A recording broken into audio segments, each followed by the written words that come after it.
A primeira vez que vi aquele sorriso, percebi na hora que tinha algo muito errado. Não era um sorriso comum, era largo demais, como se a boca tivesse sido esticada além do limite humano. Os dentes eram pequenos e uniformes, mas estavam dispostos de um jeito esquisito, quase artificiais. O rosto pertencia a um homem alto, magro, parado no portão da casa, sob a luz fraca do poste da rua. Ele não piscava, não se mexia, apenas sorria. Eu moro em Curitiba, no bairro Boa Vista, uma região tranquila, cheia de casas antigas e ruas arborizadas. Não sou do tipo que acredita em histórias de terror, mas até hoje não sei explicar o que aconteceu naquela noite. Meu nome é Rodrigo, tenho 28 anos e moro sozinho desde que me mudei para esse bairro. Aluguei essa casa por um preço bom, e o dono parecia ansioso para fechar o negócio. Achei estranho na época, mas não dei muita importância. Agora, depois de tudo que vivi, acho que deveria ter perguntado o motivo. Na noite em que vi aquele homem pela primeira vez, eram quase 23 horas. Eu estava no meu quarto, mexendo no celular, quando ouvi um barulho vindo do lado de fora. Parecia um som leve de passos na grama, mas ignorei. Moro numa rua com pouco movimento, então sempre tem algum gato ou cachorro perambulando. Mas quando levantei para fechar a cortina, foi que o vi pela primeira vez. Ele estava de frente para minha casa, parado, me olhando. A luz do poste iluminava seu rosto de forma irregular, mas dava para ver nitidamente aquele sorriso. Eu congelei por um momento. Meu instinto dizia para eu não reagir, não fazer nenhum movimento brusco. Peguei o celular e tentei tirar uma foto, mas, no exato momento em que a câmera focou, ele virou de costas e saiu andando, de um jeito estranho, quase deslizante. Depois disso, tentei esquecer o ocorrido, mas na noite seguinte, ele voltou. Dessa vez, estava mais perto, do outro lado da rua. O sorriso era o mesmo, a expressão congelada, como se ele estivesse esperando algo. Me escondi atrás da cortina e esperei ele ir embora. Mas quando me atrevi a olhar de novo, ele não estava mais lá.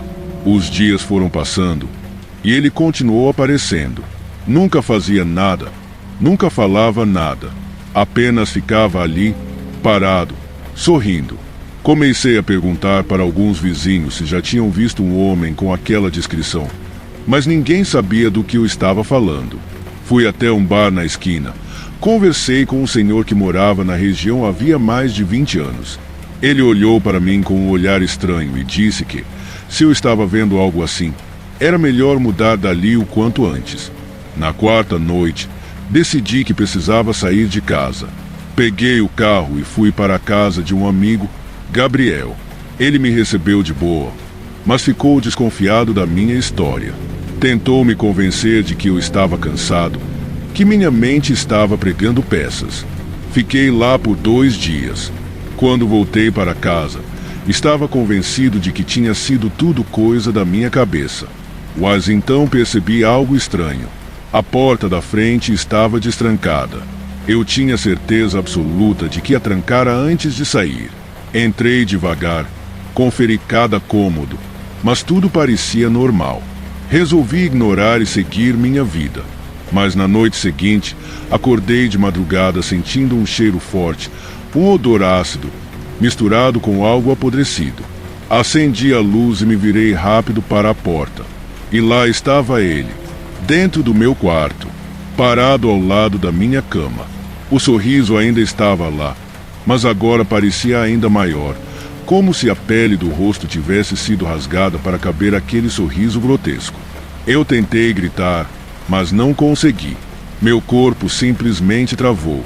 Eu vi os olhos dele se mexerem, finalmente piscando depois de dias. Mas algo estava errado. Eles não piscavam juntos, cada um se fechava e abria em tempos diferentes, como se fossem independentes um do outro. Eu queria correr, mas meu corpo não respondia. A coisa deu um passo para trás, ainda sorrindo, e, sem aviso, apagou como uma tela de TV desligando. Num piscar de olhos, ele não estava mais lá. Depois daquela noite, vendi tudo e saí de Curitiba. Nunca mais voltei para aquela casa. Nunca mais quis saber de nada sobre aquele lugar. Mas, às vezes, quando estou em algum lugar escuro, sinto aquele cheiro de novo. E, em algumas noites, em cidades diferentes, acho que vejo uma silhueta ao longe, parada na rua, sob a luz fraca de um poste, sorrindo.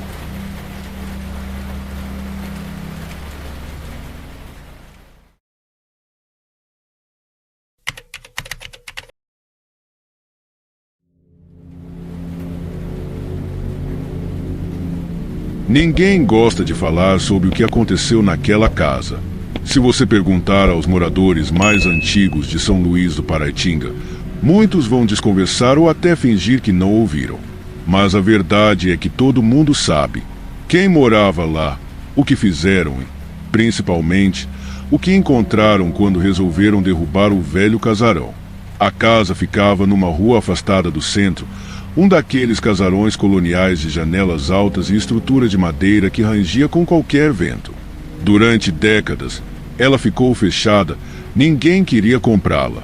Quem passava por lá à noite dizia ouvir sons esquisitos vindo de dentro, como se alguém arranhasse as paredes ou arrastasse móveis pesados pelo chão. Outros falavam de uma risada infantil, baixinha, que parecia vir do quintal. Mas o mais estranho foi o que os pedreiros encontraram quando decidiram demolir o lugar para construir um prédio novo. Eu trabalhava na obra. Peguei o serviço porque pagava bem e a empresa precisava de gente disposta. A casa já estava quase em ruínas, com buracos no teto e rachaduras enormes nas paredes. No segundo dia de trabalho, começaram a derrubar o quintal e foi quando tudo aconteceu. A escavadeira mal tinha começado a cavar quando atingiu alguma coisa dura. Paramos para ver o que era. No começo, parecia só um baú antigo, de madeira escura e cheia de rachaduras. Mas quando forçamos a tampa, sentimos um cheiro horrível, pesado, um cheiro de podridão misturado com terra úmida. Dentro do baú, havia uma boneca. Era uma boneca de porcelana, mas estava em um estado bizarro. O rosto estava quebrado em algumas partes, expondo um interior oco e escuro. Os olhos eram grandes e redondos, de vidro azul desbotado, e pareciam encarar qualquer um que chegasse perto. As mãos e os pés tinham rachaduras, como se alguém tivesse tentado quebrá-la. Mas o que mais me deixou arrepiado foi o vestido. Estava sujo, rasgado e completamente preso ao corpo, como se a boneca tivesse sido enterrada viva dentro daquela caixa. Um dos pedreiros fez piada, dizendo que aquilo devia valer dinheiro. Outro sugeriu que era só um brinquedo velho, mas ninguém quis pegar a boneca. Não sei explicar, mas tinha algo errado com ela. A gente decidiu largar aquilo lá e seguir com o trabalho. Mas no dia seguinte, o pior aconteceu. O homem que abriu o baú não apareceu na obra. Ligamos para ele, mas ninguém atendeu. No terceiro dia, soubemos que ele tinha sido encontrado em casa, morto. A polícia disse que foi um ataque cardíaco, mas a parte estranha é que o corpo dele estava com as mãos todas arranhadas, como se tivesse tentado arrancar algo de dentro da própria pele. Depois disso, um segundo pedreiro caiu do andaime sem explicação. Quebrou a perna em 3 lugares e jurou que alguém tinha puxado ele, mas não havia ninguém por perto. Naquela noite, não consegui dormir direito. Eu via o rosto da boneca na minha cabeça, aqueles olhos de vidro fixos em mim. No dia seguinte, quando chegamos para trabalhar, a boneca não estava mais lá. Ninguém tinha mexido nela. Ninguém queria chegar perto daquela coisa. Mas ela simplesmente desapareceu. Perguntamos ao mestre de obra se alguém tinha levado, mas ele não sabia de nada. Depois disso, ninguém quis continuar. A empresa teve que contratar um novo time, mas ninguém ficou na obra por muito tempo. O prédio foi construído, mas ninguém mora lá. As luzes piscam o tempo todo.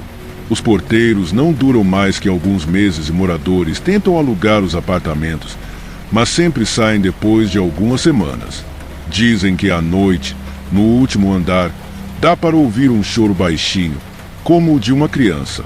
E quem passa pela portaria jura que às vezes vê um par de olhos de vidro brilhando no escuro. Eu nunca mais passei perto daquele lugar. Nunca mais falei sobre isso. Mas, às vezes, no meio da madrugada, ainda acordo com aquela sensação esquisita de que tem algo me observando. Algo pequeno. Algo que não deveria estar aqui.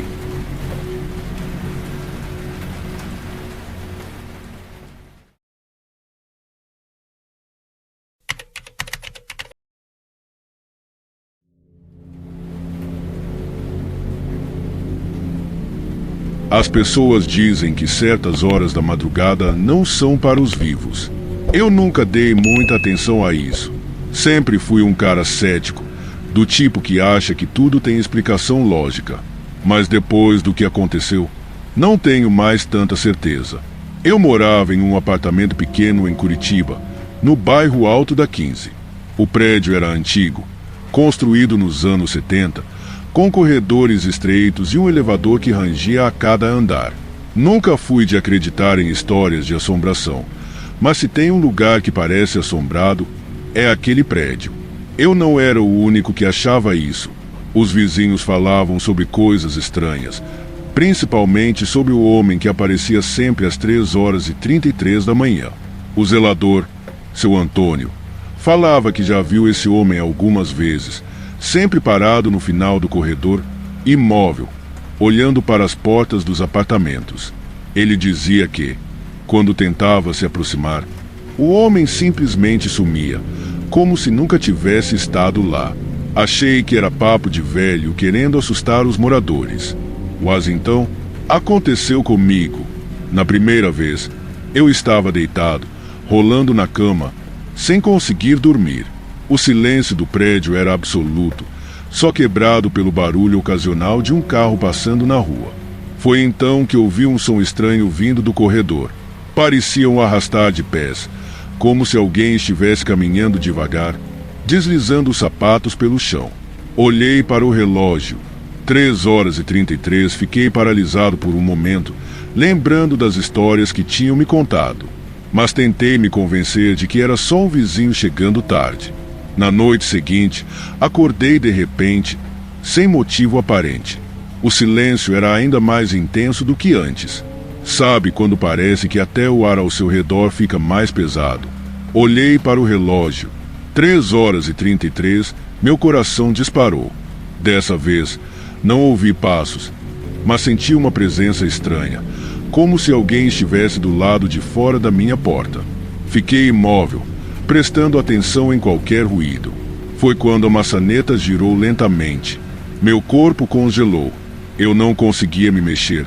Apenas olhava para a porta, esperando que algo acontecesse. Depois de alguns segundos, que pareceram uma eternidade, a maçaneta parou. Corri para verificar pelo olho mágico, mas o corredor estava vazio. Mesmo assim, fechei todas as trancas e coloquei uma cadeira encostada na porta, como se isso pudesse impedir o que quer que fosse de entrar. Os dias passaram e comecei a evitar ficar acordado até tarde. Mas na sexta-feira daquela mesma semana, tudo piorou. Dessa vez, acordei sem motivo, suando frio. Olhei para o relógio. 3h33, o silêncio era absoluto. Mas então, veio o som. Um murmúrio baixo, como se alguém estivesse falando bem perto da porta. Me levantei devagar e fui até a sala, tentando não fazer barulho. Quando olhei pelo olho mágico, quase desmaiei. Lá estava ele, um homem alto, magro, vestindo um terno escuro e sujo, parado na porta do meu apartamento. Seu rosto era pálido, os olhos fundos e sem expressão. Ele não se movia, apenas ficava ali, encarando a porta. Minha respiração ficou presa na garganta. Eu não sabia o que fazer. Queria gritar, queria correr, mas meu corpo não obedecia. O tempo parecia ter parado. Então, ele levantou a mão e bateu na porta 3 vezes. Tum, tum, tum. Não respondi. Não me mexi.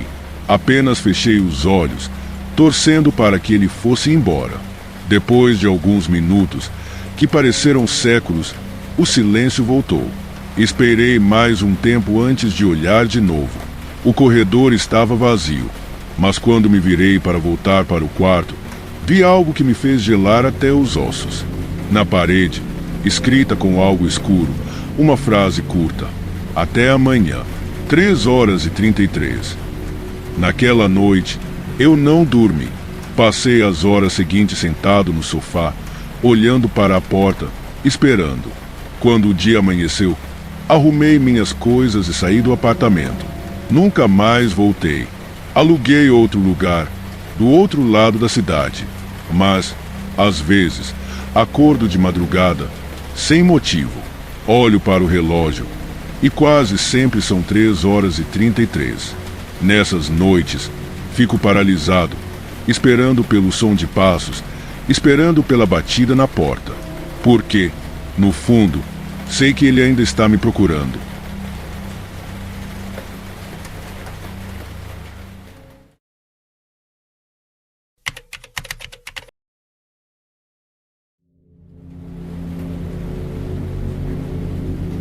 Eu nunca deveria ter alugado aquele apartamento.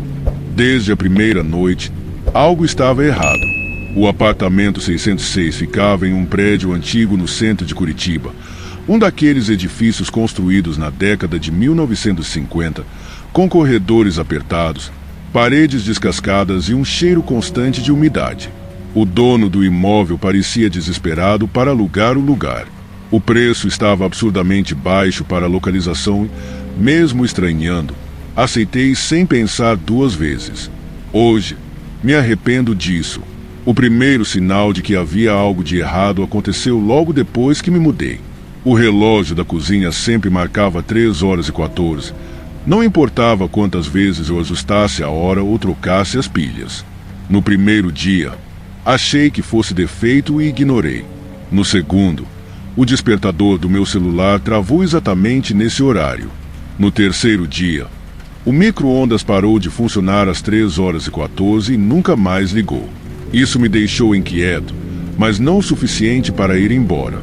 Ainda, os vizinhos pareciam me evitar. Quando cruzava com algum no elevador ou na portaria, recebia olhares estranhos.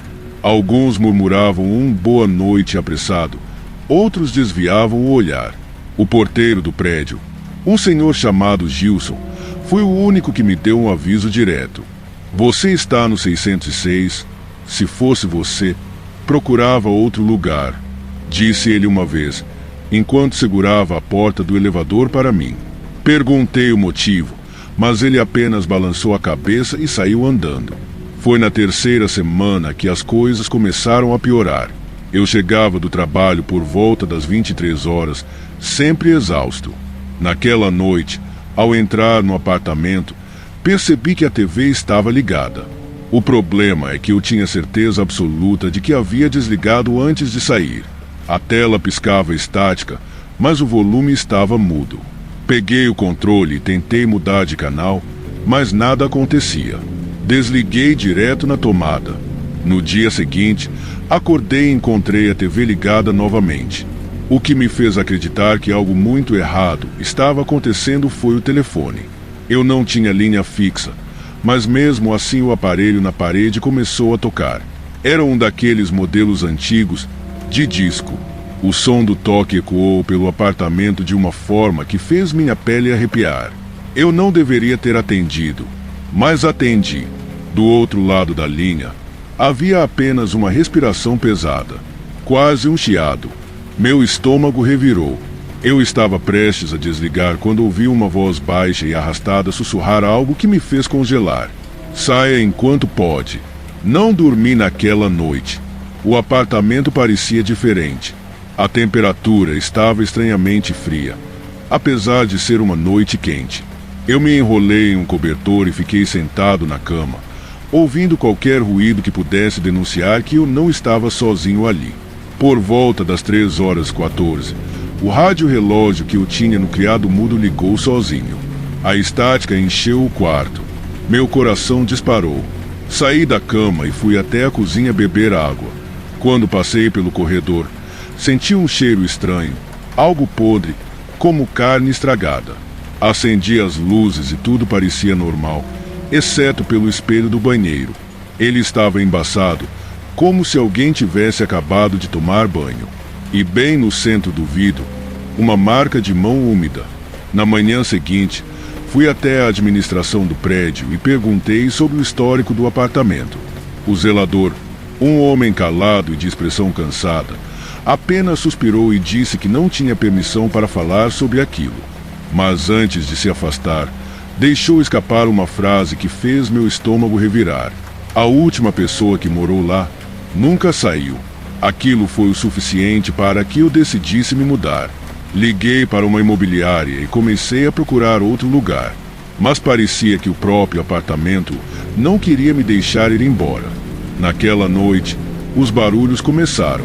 O som de passos no corredor, o ranger da porta do banheiro, objetos que estavam em um lugar e, quando eu piscava, estavam em outro. Eu já não conseguia dormir. Na madrugada da minha última noite no 606, fui acordado por algo que me fez perder o fôlego. O som de um choro abafado, vindo do quarto ao lado. Mas aquele era o meu quarto. Eu estava dormindo na sala. Meu sangue gelou. Devagar, levantei e olhei para a porta do quarto entreaberta. A luz do poste lá fora iluminava fracamente o cômodo. E então eu vi uma silhueta sentada na minha cama, de costas para mim. Os cabelos longos e desgrenhados cobriam o rosto, e os ombros tremiam como se estivessem chorando. Eu não esperei para ver mais nada. Corri para a porta, girei a maçaneta com toda a força e me lancei para fora do apartamento. O corredor estava vazio e o elevador parecia levar uma eternidade para chegar. Quando finalmente entrei, apertei o botão do térreo sem olhar para trás. Saí do prédio e nunca mais voltei. Peguei minhas coisas dias depois, de manhã, acompanhado de um amigo. O apartamento estava silencioso, sem sinais de nada do que aconteceu. O mais estranho, no dia seguinte, fui verificar o contrato de locação. No documento, dizia que o apartamento 606 estava vazio há mais de 20 anos.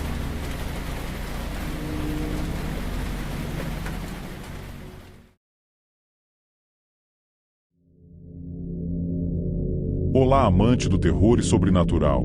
Você gosta de uma história macabra e aterrorizante? Então se inscreva no nosso canal e fique por dentro de tudo que trazemos sobre o mundo do desconhecido. Ative o sininho para não perder nenhuma de nossas histórias e compartilhe com seus amigos e venha explorar o que se esconde nas sombras com medo do escuro.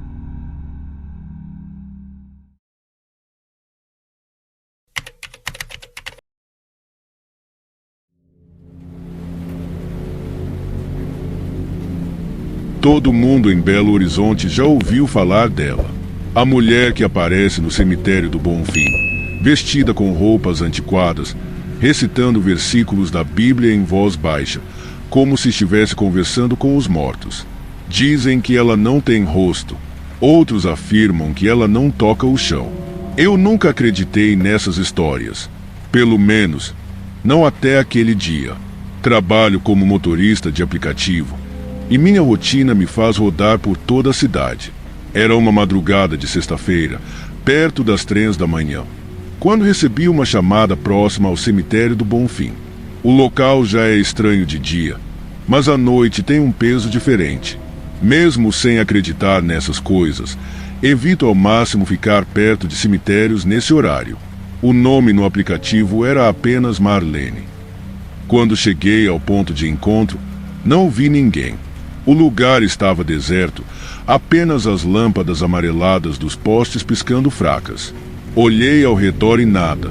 Não queria perder tempo, então pensei em cancelar a corrida, mas antes que eu pudesse fazer isso, um vulto surgiu entre os túmulos. Era uma mulher. Ela usava um vestido cinza e longo, com mangas bufantes e um lenço cobrindo a cabeça. Parecia ter saído de um outro século. Caminhava devagar, murmurando alguma coisa. A voz era baixa, arrastada, e conforme ela se aproximava, consegui entender as palavras. Era um trecho da Bíblia. Salmo 23. Meu coração acelerou, mas tentei manter a calma. Talvez fosse apenas uma moradora de rua fanática por religião. Atendi a corrida. Perguntei se era Marlene. Ela apenas assentiu e entrou no carro. O cheiro de velas queimadas tomou conta do ambiente. O ar parecia pesado, quase denso. Ela sentou no banco de trás e manteve a cabeça baixa, com as mãos apoiadas no colo. O destino era o endereço no bairro Santa Efigênia, a uns 10 minutos dali. Liguei o GPS e segui caminho. No espelho retrovisor, tentei espiar seu rosto, mas a sombra da cabeça cobria tudo. Ela continuava murmurando versículos, repetindo sempre as mesmas frases. O Senhor é meu pastor, nada me faltará. Mesmo quando eu andar por um vale de trevas e morte, o incômodo aumentava a cada minuto. O GPS indicava que estávamos próximos, mas quando olhei de novo, a rota estava errada. Eu tinha certeza que havia seguido o caminho certo, mas, de alguma forma, estávamos em uma estrada vazia, sem iluminação, cercada por matagal dos dois lados. Olhei pelo retrovisor e Marlene continuava na mesma posição. Não tinha se movido 1 centímetro.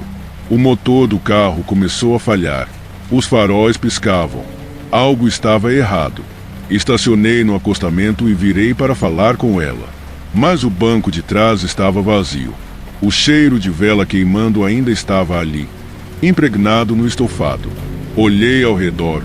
Tentei encontrar alguma explicação, mas a rua estava deserta. Meu coração batia acelerado e um suor frio escorria pela minha nuca. Peguei o celular para verificar a corrida, mas a notificação tinha sumido, como se nunca tivesse existido. O silêncio era absoluto. Não havia vento, não havia sons de insetos, nada. Uma pressão no peito começou a aumentar, uma sensação sufocante, como se algo invisível estivesse me observando. Sem pensar 2 vezes, liguei o carro e saí dali o mais rápido que pude. Quando finalmente cheguei a uma área conhecida, parei em um posto de gasolina e desci para respirar. Foi quando notei algo estranho. O banco de trás estava coberto de pó branco, como cinzas. E no chão do carro, um papel amarelado. Peguei com cuidado. Era uma página de uma Bíblia muito antiga. O trecho, Salmo 23. Depois daquela noite, não aceitei mais corridas perto do cemitério do Bonfim. Mas até hoje, de vez em quando, sinto aquele cheiro de vela queimada no carro. Mesmo depois de lavar o estofado várias vezes. Mesmo depois de trocar o carro. Algumas coisas, simplesmente, nunca vão embora.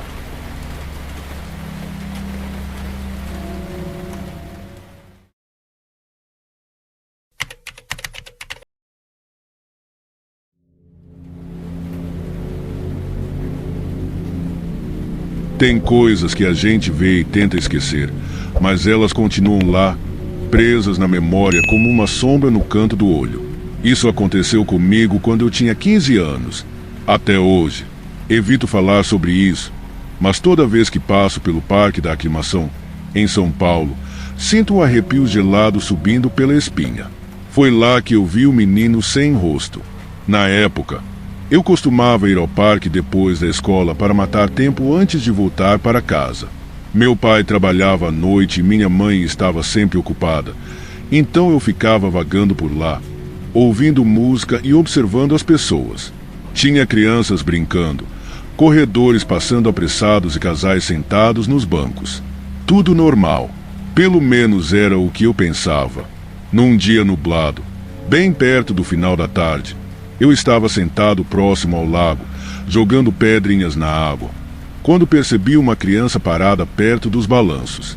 O estranho é que ele estava sozinho. Nenhum adulto por perto. Ninguém parecia notá-lo. Ele vestia roupas antigas, que pareciam gastas e sujas de terra. O mais estranho é que ele não se mexia. Ficava ali, estático, encarando o vazio. Fiquei observando por alguns minutos, achando que talvez estivesse esperando alguém, até que ele virou a cabeça na minha direção. E eu vi. Meu coração congelou. Ele não tinha rosto. Onde deviam estar os olhos, nariz e boca, Havia apenas uma pele lisa e esticada, uma careta vazia, como se algo tivesse apagado suas feições. Eu me levantei rápido, sentindo o corpo todo formigar. Tentei piscar, desviar o olhar, mas ele continuava lá. Meu instinto foi me afastar, mas quando olhei ao redor, percebi que as pessoas no parque não pareciam notar nada, como se ele não estivesse lá. Me virei e comecei a andar rápido, mas não aguentei. Olhei para trás. Ele não estava mais nos balanços. O menino sem rosto estava no meio do caminho, mais perto de mim. Ele não andou, ele simplesmente apareceu lá. Saí correndo sem olhar para trás. Quando cheguei na entrada do parque, parei para recuperar o fôlego e olhei de novo. Ele tinha sumido, mas eu ainda sentia a presença dele. Alguma coisa não estava certa. Nos dias seguintes, evitei o parque, mas comecei a notar coisas estranhas. Reflexos no vidro do ônibus mostravam uma silhueta parada do lado de fora. No meu quarto, sentia um peso estranho quando apagava a luz. Uma noite, cheguei a ver uma sombra parada no corredor da minha casa. O ar ficou gelado e eu me cobri dos pés à cabeça, suando frio. Depois de um tempo, os acontecimentos foram diminuindo, mas de vez em quando estou distraído, vejo uma figura parada na beira da minha visão. Um menino com roupas sujas. E eu não tenho coragem de olhar de novo para saber se ele ainda não tem rosto.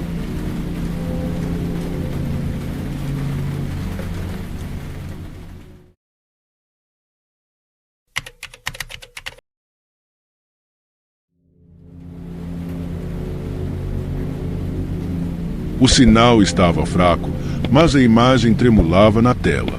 O áudio, um ruído baixo e distorcido, parecia murmurar palavras que eu não conseguia entender. A TV não deveria estar ligada.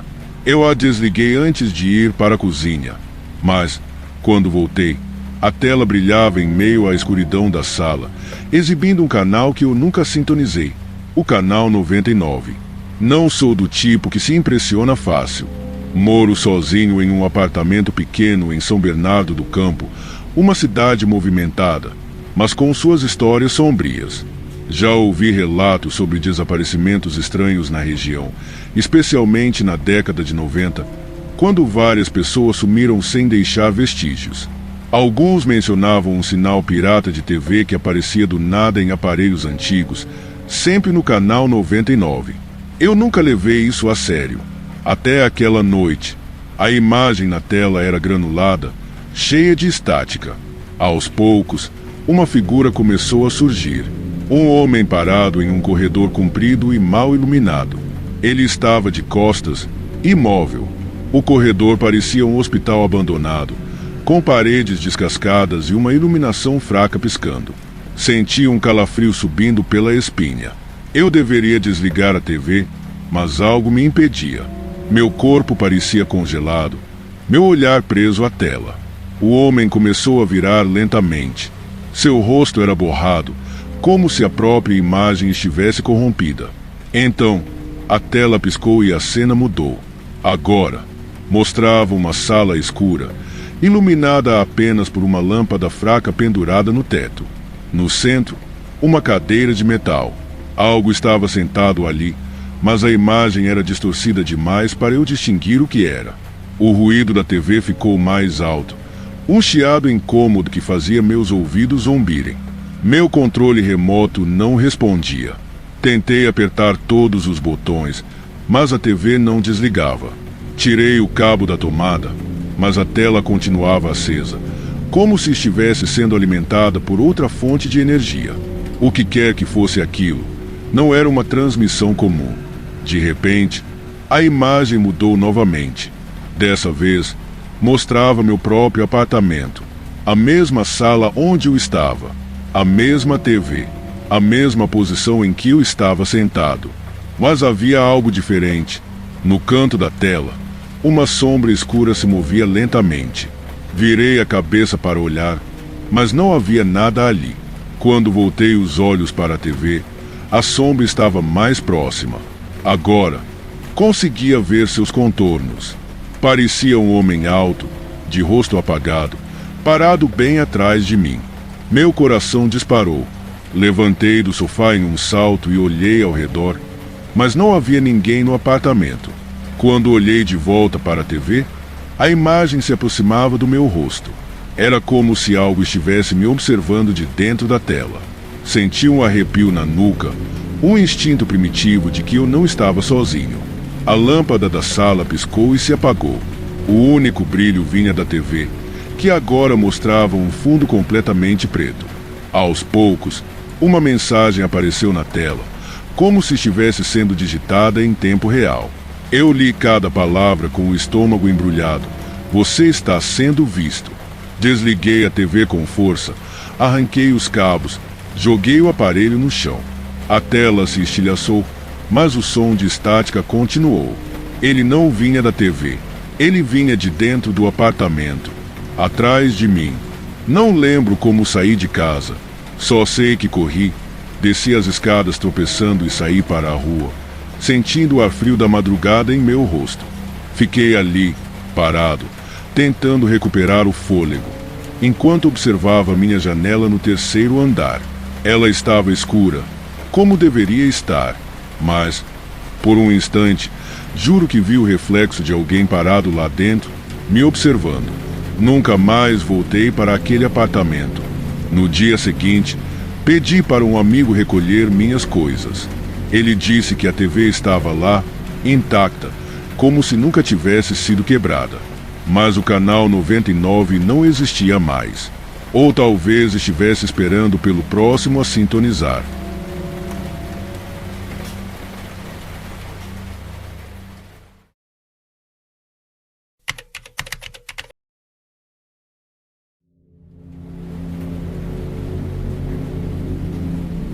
Eu nunca fui de acreditar em coisas sobrenaturais. Sempre achei que tudo podia ser explicado de um jeito ou de outro. Mas o que aconteceu comigo no litoral de Pernambuco ainda me atormenta, e toda vez que fecho os olhos, vejo aquela foto de novo. Não é algo que eu possa simplesmente esquecer. Aquilo não era um erro da câmera. Não era um jogo de luzes. Era algo que não devia estar ali. Tudo começou quando eu comprei uma câmera antiga em um bazar de usados no centro do Recife. Era uma Nikon velha, dessas que ainda usavam filme. O vendedor garantiu que estava em perfeito estado e, de fato, funcionava muito bem. Eu sempre gostei de fotografia, então decidi testar a câmera durante uma viagem que fiz a Porto de Galinhas. Fiquei hospedado em uma pousada simples, mas aconchegante, a poucos metros da praia. A viagem foi tranquila, até que, numa manhã, enquanto explorava uma parte mais isolada da praia, vi algo curioso. Um grupo de pescadores estava reunido perto das pedras, conversando baixo, parecendo desconfortáveis. Me aproximei, com um pouco de insistência. Um deles me contou uma história estranha. Disse que uma turista tinha sumido há alguns anos naquela área. Era uma jovem estrangeira que estava viajando sozinha. Ela simplesmente desapareceu. Nenhum corpo, nenhuma pista. O que mais incomodava os moradores era que, pouco antes de desaparecer, ela tirou uma última foto, e algo nela deixou todos perturbados. Perguntei mais detalhes, mas eles apenas desviaram o olhar e foram embora. Aquilo me deixou intrigado, mas não o suficiente para me fazer desistir de explorar a região. Continuei tirando fotos do lugar, capturando o mar, os coqueiros e as formações rochosas. Foi quando avistei uma caverna parcialmente submersa entre as pedras. Decidi tirar algumas fotos dali. O mar estava calmo e a entrada da caverna parecia segura. Revelei o filme alguns dias depois, já de volta ao Recife. A maioria das fotos saiu exatamente como eu esperava. Paisagens bonitas, céu limpo, nada fora do comum. Mas então, cheguei na última foto. Meus olhos demoraram alguns segundos para entender o que estavam vendo. No fundo escuro da caverna, entre as sombras e a água rasa, havia um rosto. Não um reflexo, não uma mancha, mas um rosto nítido de uma mulher de olhos arregalados e pele pálida, como se estivesse submersa e olhando diretamente para a câmera. O mais estranho era que eu tinha certeza absoluta de que não havia ninguém ali quando tirei aquela foto. Meu coração disparou. Fechei a pasta de fotos e tentei racionalizar. Talvez fosse uma ilusão causada pela luz, um efeito estranho da água ou até mesmo um defeito no filme. Mas por mais que tentasse convencer a mim mesmo, algo dentro de mim dizia que aquilo não era o eu. Aquele rosto parecia real, assustadoramente real. Mostrei a foto para alguns amigos, mas ninguém soube explicar. Alguns riram, dizendo que eu deveria vender a imagem como uma foto de fantasma. Outros ficaram desconfortáveis, evitando olhar por muito tempo.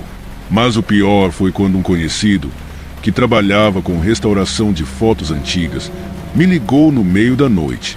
Ele parecia nervoso. Disse que mexeu na imagem para melhorar a resolução e que tinha conseguido mais detalhes do rosto.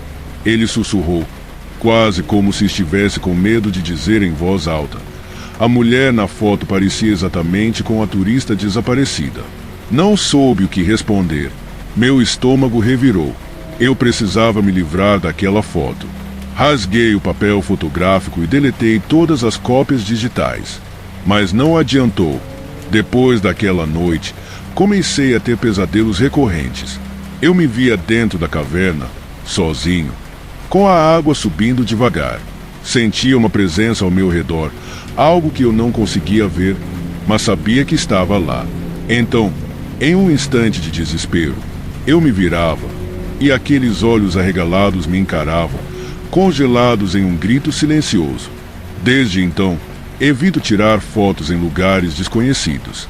E toda vez que olho para qualquer fotografia, especialmente aquelas com sombras ao fundo, sinto um arrepio na espinha.